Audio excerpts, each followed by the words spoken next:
friends, welcome back. So we have started with the structure of atom, and we the previous video we have discussed the general part of the chapter, that is regarding its structure, that what is present inside the atom, that electrons are there, protons are there, neutrons are there, and what is the composition. So accordingly we have seen the terms also, that is isotopes, what are isobars, isotones, isoelectronic species and all.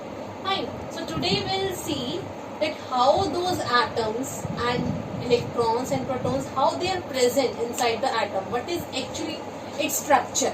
Okay, so let's see models of an atom.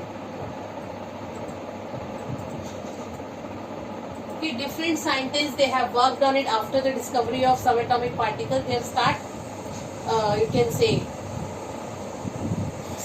they have started working on the structure of atom. So first model is Thomson model, which you have already studied in 9th standard. Thomson model, but Thomson he has given his model in 1898. Fine. And he has considered the atom,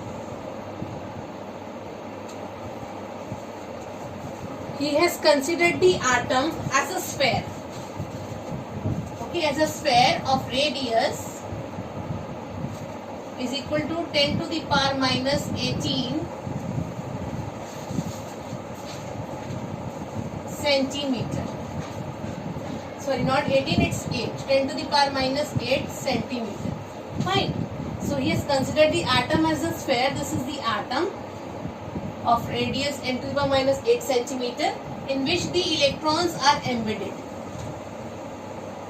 So these are the electrons which are embedded or studied in it. Okay, so this model has compared with the Plum-Pudding model. Plum-Pudding model. Okay, in which resins are acting as an electron.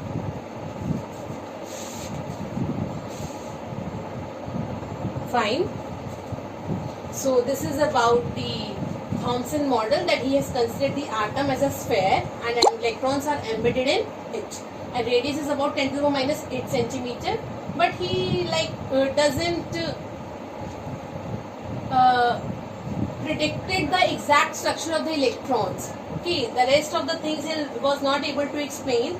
So that's why this model has been overcome by the Rutherford model of an atom, who has discovered the exact position of these subatomic particles in the atom. So let's see that.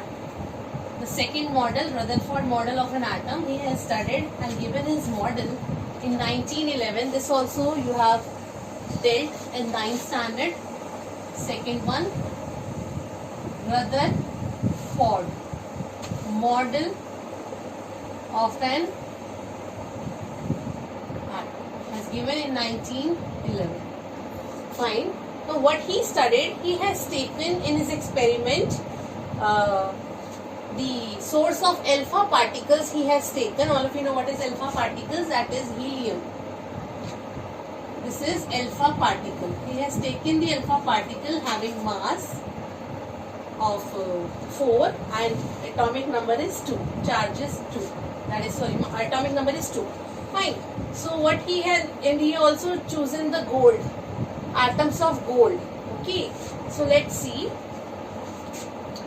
He has taken the block of lead, where he has, this is the block of lead he has taken, where he has taken the radium as the radioactive element. Radium, this is the source of alpha rays or alpha particles. Fine.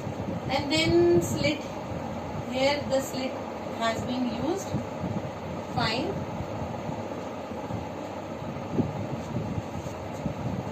Then this is the thin foil of gold atom. Its thickness is around 4 into 10 to the power minus 5 centimeter. 4 4 into 10 to the power minus 5 centimeter thick. Fine. Then here he has used the screen. This is the zinc sulfide screen. Okay, this is a gold foil. Then from here the rays have started coming. These are the alpha rays. Fine. Then this was the scenario.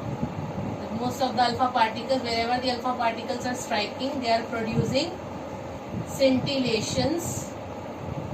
Okay.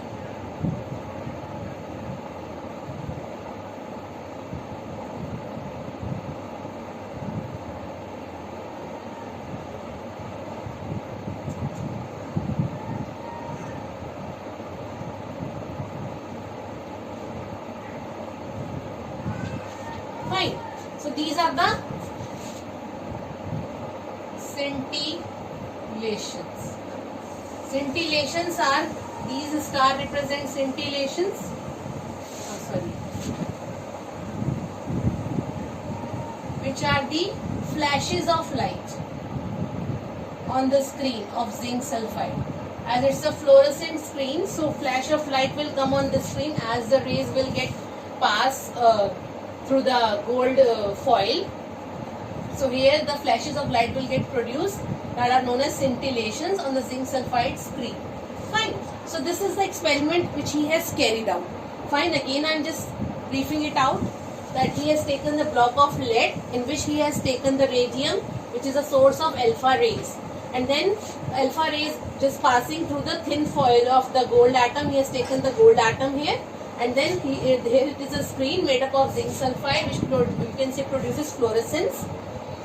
That is the flashes of light. That's why we are able to observe on the screen. Then the rays will just pass, and few will get, you can say, on some part of the screen, few scintillations are there, few flashes of light, but here in the center it is more concentrated.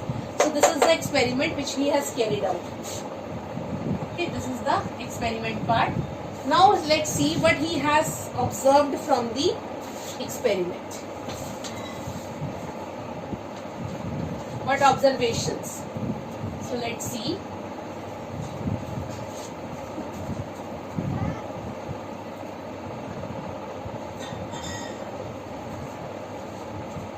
So what are the observations? Observations are, what he has observed, that most of the alpha particles, they are going straight. They are, you can say, passed through the gold particles. That most of the alpha particles passed through gold foil. Fine. Then few gets deflected back by very small angle. Okay, and one out of 20,000 came back with large angle, or you can say deflected back with a large angle. So what he has observed. So let's see what is the conclusion from this observation. What he has concluded, he has observed is that most of the alpha particles are passing through the gold foil. As you have seen, the most of it gets concentrated at the center. Then few are getting reflected back by a small angle, and 1 out of 20,000 is coming back straight, or you can say deflected by a very large angle. So what's the meaning of this? So conclusion from the observation. Let's see. Conclusions from the observation. So he has considered the gold atom, gold foil, as a layer of atoms which are closely packed. Closely packed. So let's see how they are arranged. So these are the atoms of gold.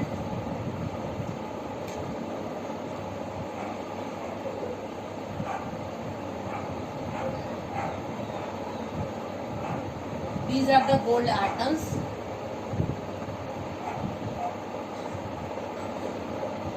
Fine. So like these are the rays which are directly passing through it, passing straight through it. Few are like going and then deflecting back. Fine. Then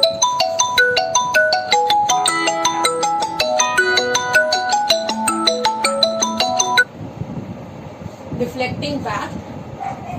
Few are there going and then deflecting by very small angle. So like this is a scenario of the alpha rays. Okay, this is the scenario of the alpha rays. Fine. So now what he has concluded from here, that most of the space is empty inside the gold atoms. That's why the rays are able to pass through the gold atoms without any obstruction. No obstruction is there in the path. It means most of the space is empty. That empty space he has termed as the nucleus of the atom. Nucleus. Okay, which is the positive part. Then few are like going and then getting back, and few are going and then getting deflected back with the obstruction, like some obstruction is there. So there he has concluded that their electrons are present. Where the deflection is there, so there the electrons are present. Fine. So from this he has concluded that empty space is the nucleus, where the whole mass of the atom is concentrated, as it contains a positive part. We know that the whole mass of the atom is concentrated on the nucleus. And then electrons are present. Fine. So this is about the conclusion from the observation. Now let's see the brief postulates of the Rutherford.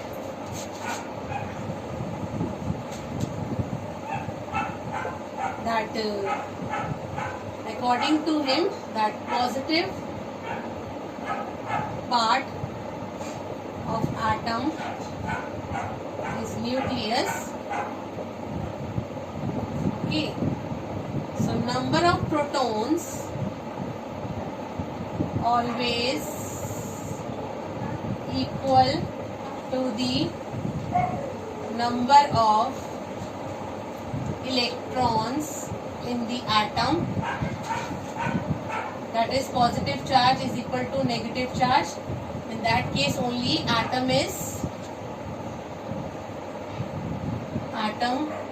as a whole is electrically neutral. Fine. Then the mass of the radius of nucleus is around 10 to the power minus 10 centimeter, 15 centimeter, and radius of atom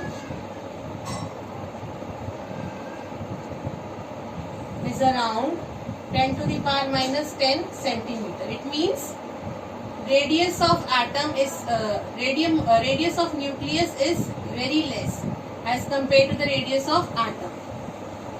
That's why it is inside the atom. Nucleus is inside the atom. Its radius is very, very less. Okay, then this model has been compared with the solar system, where electrons are known as planetary electrons. Model has been compared to the solar system, where electrons are planetary electrons. Like sun revolves around the this earth, that planets revolve around the earth. Similarly here also electrons revolve around the nucleus. So if this is the nucleus, so these are the electrons which revolve around it in certain orbits. And electrons revolve around the nucleus in certain orbits where the centrifugal force, we can say, where the centrifugal force of orbit, as it is circular in nature, balances the force of attraction.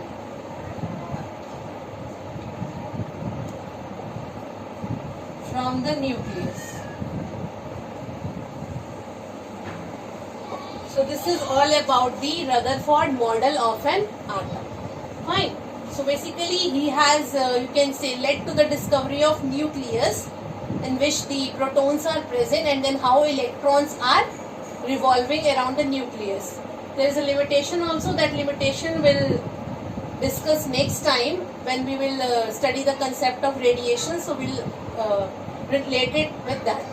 Okay, that why he was not able to explain the stability of the atom. Here only I am just writing down, but I am not explaining drawback. That is, he is not able to explain, but we know that the atom is stable. Explain the stability of an atom. So this we'll see next time. Fine, I think both the models are clear to you. One more is there, but that is the modified form, so that we have to again relate with the new concept, so we'll study later on. So this is all about Rutherford and Thomson. Basically Thomson has given the electrons, but position was not fixed. Then Rutherford has given its position and then told about the nucleus also. So this is all about the Rutherford and Thomson model of an atom. Fine, I hope it's clear to everyone. So till then, thank you.